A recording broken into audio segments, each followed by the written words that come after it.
And welcome back to Central Valley Talk. This show is Authors and Artists, where we talk to authors from all over the world and find out about their books and their fascinating books and find out a little bit about their lives. And our guest today is in Long Island, New York, and her name is Felice Zaslow. Do I have it right so far, Felice? Correct. Yes. And the book is called Love and Loss from 9/11. And it's very, people my age, it's a very moving time. Just bringing up 9/11 is a very moving thing. I got a feeling we're going to get a little emotional here going into and talking about your book. Tell us a little bit about the book and how you came to write it. Okay, so I always wrote, had a couple of small things published in college, graduate school, majored in English, loved to read, loved to write, one of my interests. And my husband went missing after 9/11 during the day. And all through the process, I had 7 journals filled. I just documented things that happen every day and my feelings about it. And it was a coping mechanism, I suppose. So I had a manuscript completed in 2003. That was the first version of it. And I had an opportunity to publish with a small press at that point, but I was not ready by any means to take it on the road, so to speak. Yeah. And I knew my life would be too much about that, and I intuitively knew I needed to rebuild and recreate my life and experience things. So 2003 was a little early for you to yes. Take it out there. Can you tell us about that day? Everybody I meet has a memory of that day, but you certainly have a unique memory from that day.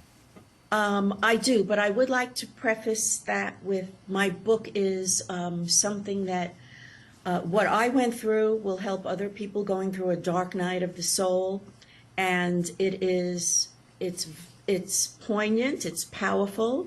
People have said it was charming because I start when I'm young and the beginning of the love story of my husband, Ira, and I.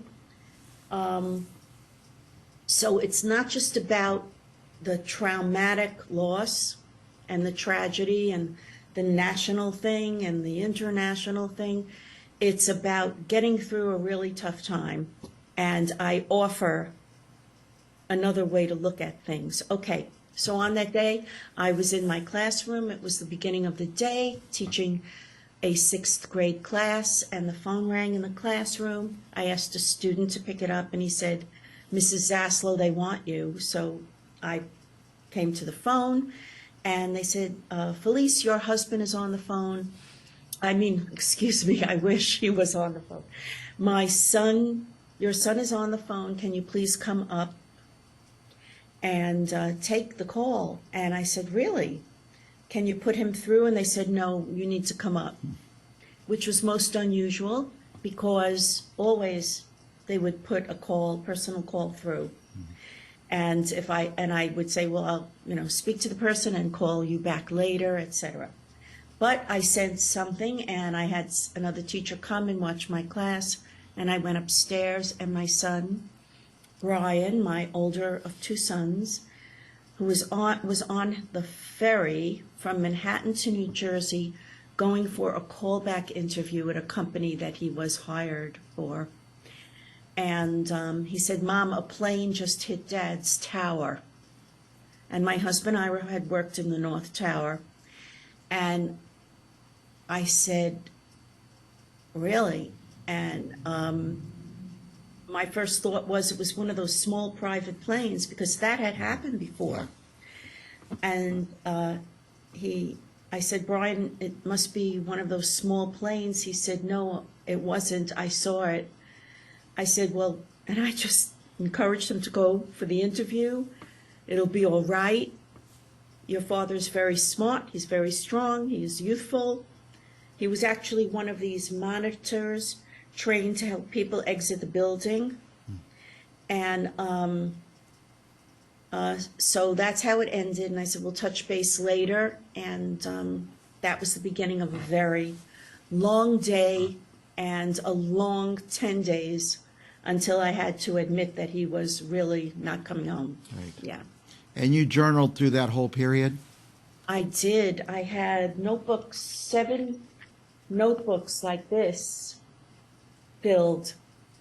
And I decided that after a while, I wanted to put it into a book form, and that was the continuation of my relationship with my husband at that time. But I'd never written a whole book before, even though I did have some writing experience.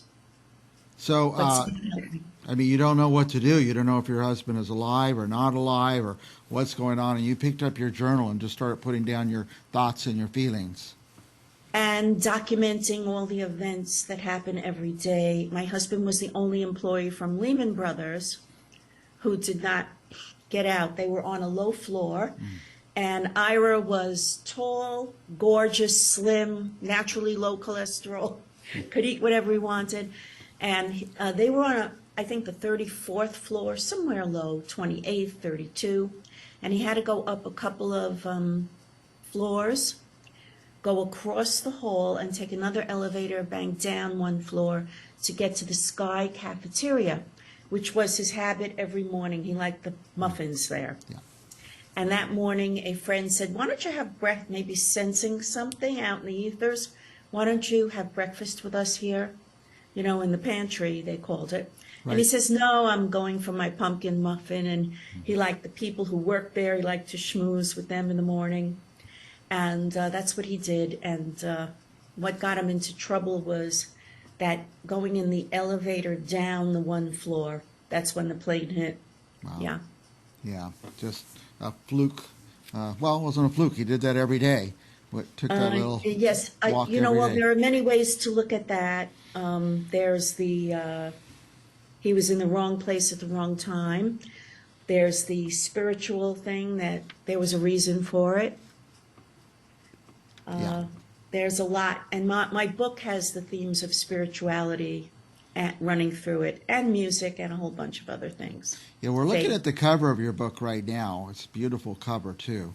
And So your book covered the love story first, I guess, how you met your husband? yes, it's a beach scene. I actually took the photo because I'm an artist and I do some photography. So that I was always torn between writing and art, and it was a way to combine it. I met my husband for the first time on the beach when I was 16, and that's where the book opens up. Yeah. I was with a bunch of girlfriends at Beach 23rd Street in Far Rockaway, for anyone who knows New York or came from New York. Normal day, thrown on the baby oil with iodine. We had the sun visors and the whole thing out. And my friends saw this really cute guy coming out of the ocean and making a fuss. And I said, who are you talking about? And I looked at him, and I knew we were supposed to be together.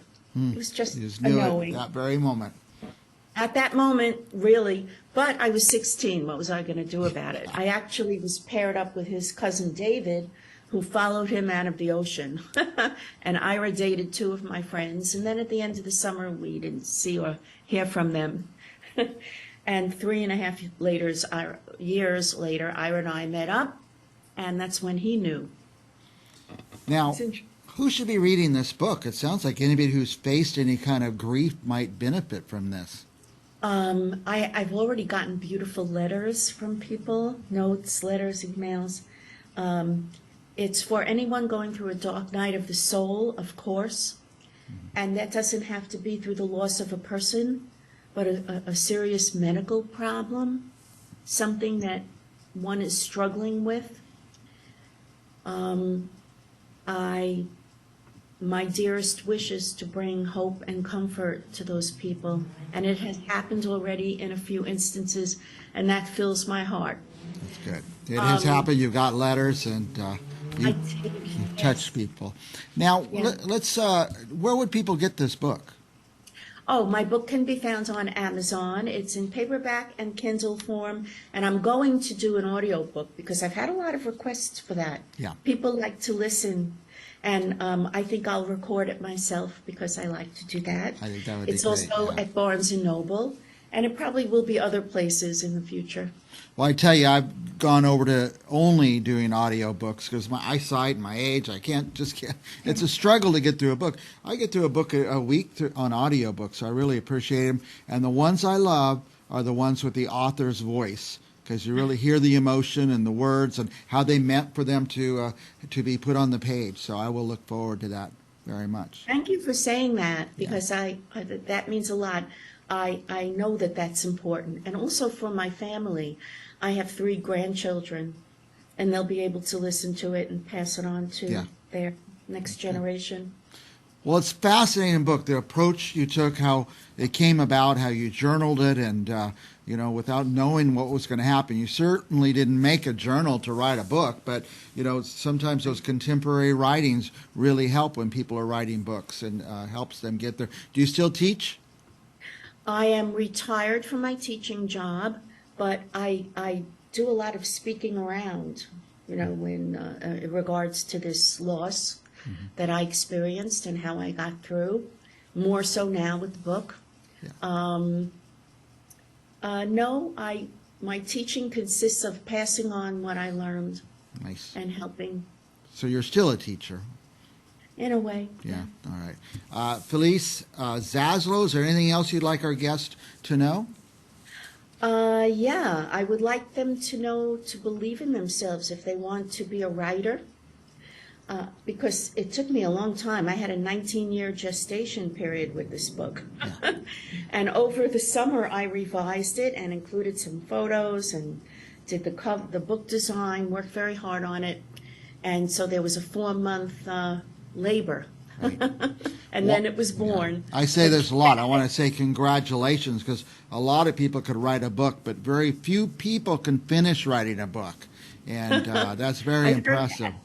And it sounds like in the end it just started coming together for you with you said images and different things. So and now it's out. And making the right connections at the right time Yes. and being healed in a way that I can offer this to the world. Yeah. I want to say to our viewers, I always look for gifts to give to my father, my brothers. I get them neckties and stuff. Why don't a bunch of us just buy this book, buy 10 copies of it, give it out for Christmas? And it's an issue, 9/11. It touches so many people. I think a lot of people would appreciate getting this book. Thank you, Felice. We want to have you back in a few months. After I read the book, then I'll ask you a million questions. Great. Thank you, Mike. All Nice right. to meet you and speak with you. Thank you. We'll be back with more artists and authors right after this.